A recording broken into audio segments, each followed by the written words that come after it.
ജെറമിയ അധ്യായം 22. കർത്താവ് അരുളി ചെയ്യുന്നു, നീ യൂദാ രാജാവിന്റെ കൊട്ടാരത്തിൽ പോയി അറിയിക്കുക, ദാവീദിന്റെ സിംഹാസനത്തിലിരിക്കുന്ന യൂദാ രാജാവായ നീയും നിന്റെ സേവകരും ഈ കവാടത്തിലൂടെ പ്രവേശിക്കുന്ന നിന്റെ ജനവും കർത്താവിന്റെ വാക്കു കേൾക്കുവിൻ എന്നു പറയുക. കർത്താവ് അരുളി ചെയ്യുന്നു, നീതിയും ന്യായവും നിർവഹിക്കുക, കൊള്ളയടിക്കപ്പെട്ടവനെ അക്രമിയുടെ കയ്യിൽ നിന്ന് രക്ഷിക്കുക, പരദേശിയോടും അനാഥനോടും വിധവയോടും തിന്മയോ അതിക്രമമോ കാട്ടരുത്. ഈ സ്ഥലത്ത് നിരപരാധന്റെ രക്തം വീഴ്ത്തുകയുമരുത്.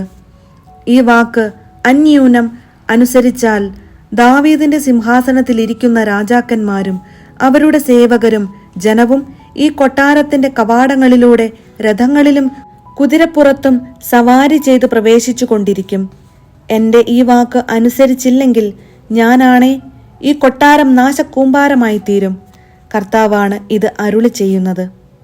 യൂദാ രാജാവിന്റെ കൊട്ടാരത്തെക്കുറിച്ച് കർത്താവ് അരുളി ചെയ്യുന്നു, നീ എനിക്ക് ഗിലെയാദു പോലെയും ലബനോൻ കൊടുമുടി പോലെയുമാണ്. എങ്കിലും ഞാൻ നിന്നെ മരുഭൂമിയാക്കും, ഒരു വിജന നഗരം. നിനക്കെതിരെ ഞാൻ ആയുധധാരികളായ സംഹാരകരെ ഒരുക്കിയിരിക്കുന്നു. നിന്റെ അതിവിശിഷ്ട ദേവദാരുക്കൾ അവർ വെട്ടി വീഴ്ത്തി തീയിലെറിയും. ഈ നഗരത്തിനടുത്തുകൂടെ അനേകം ജനതകൾ കടന്നുപോകും. ഓരോരുത്തനും അയൽക്കാരനോട് ചോദിക്കും, ഈ മഹാനഗരത്തോട് കർത്താവ് എന്തുകൊണ്ടാണ് ഇപ്രകാരം പ്രവർത്തിച്ചത്? അവർ തങ്ങളുടെ ദൈവമായ കർത്താവിന്റെ ഉടമ്പടി അവഗണിച്ച് അന്യദേവന്മാരെ ആരാധിക്കുകയും സേവിക്കുകയും ചെയ്തതുകൊണ്ട് തന്നെ എന്ന് അവർ ഉത്തരം പറയും. മരിച്ചവനെ ഓർത്ത് വിലപിക്കേണ്ട, എന്നാൽ നാടുവിട്ടു പോകുന്നവനെയോർത്ത് ഉള്ളുരുകി കരയുവിൻ. ജന്മദേശം കാണാൻ അവൻ തിരിച്ചു വരികയില്ല. ജോസിയായുടെ മകനും യൂദാ രാജാവുമായ ഷല്ലൂം തന്റെ പിതാവായ ജോസിയായ്ക്കു പകരം നാടുവാണു. ഈ സ്ഥലത്തു നിന്ന് പോവുകയും ചെയ്തു. അവനെക്കുറിച്ച് കർത്താവ് അരുളി ചെയ്യുന്നു, അവൻ ഇനിയൊരിക്കലും മടങ്ങി വരികയില്ല. അവർ അവനെ കൊണ്ടുപോയി തടവിലിടുന്ന സ്ഥലത്തു വെച്ച് അവൻ മരിക്കും. ഈ ദേശം ഒരിക്കലും അവൻ കാണുകയില്ല. അനീതിയുടെ മുകളിൽ കൊട്ടാരം പണിയുകയും അന്യായത്തിന് മുകളിൽ മട്ടുപ്പാവ് നിർമ്മിക്കുകയും അയൽക്കാരനെ കൊണ്ട് ജോലി ചെയ്യിച്ചിട്ട് പ്രതിഫലം നൽകാതിരിക്കുകയും ചെയ്യുന്നവൻ ശപ്തൻ.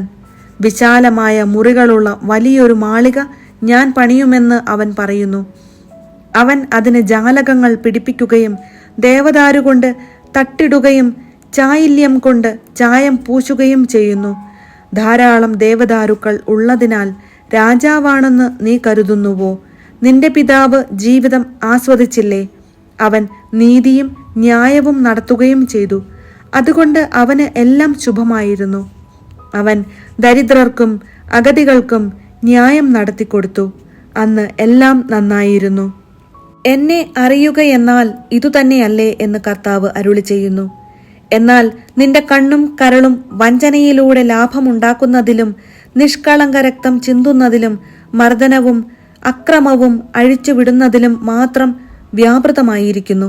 അതുകൊണ്ട് ജോസിയായുടെ മകനും യൂദാ രാജാവുമായ യഹോയാക്കിമിനെ കുറിച്ച് കർത്താവ് അരുളി ചെയ്യുന്നു, ഹാ എന്റെ സഹോദരാ, ഹാ എന്റെ സഹോദരി എന്നു പറഞ്ഞ് ആരും അവനെ ചൊല്ലി കരയുകയില്ല.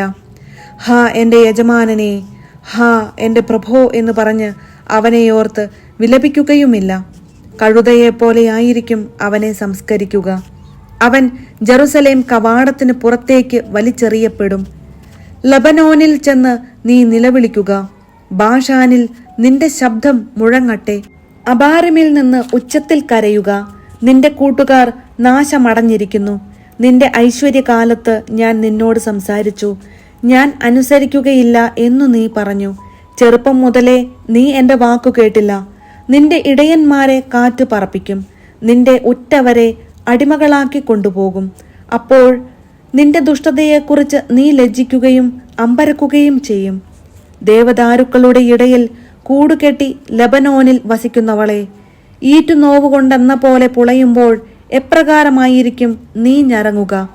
കർത്താവ് അരുളി ചെയ്യുന്നു, യഹോയാക്കിമിന്റെ മകനും യൂദാ രാജാവുമായ കോണിയ എന്റെ വലത്തുകൈയിലെ മുദ്ര മോതിരമാണെങ്കിൽ പോലും അവനെ ദൂരെ എറിയുമെന്ന് കർത്താവായ ഞാൻ ശപഥം ചെയ്യുന്നു.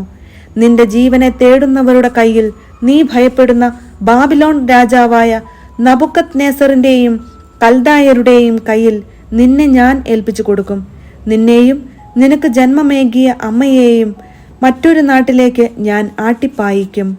നിന്റെ ജന്മദേശമല്ലാത്ത ആ നാട്ടിൽ വച്ച് നീ മരിക്കും. മടങ്ങി വരാൻ ആഗ്രഹിക്കുന്ന നാട്ടിലേക്ക് അവർ വരുകയില്ല.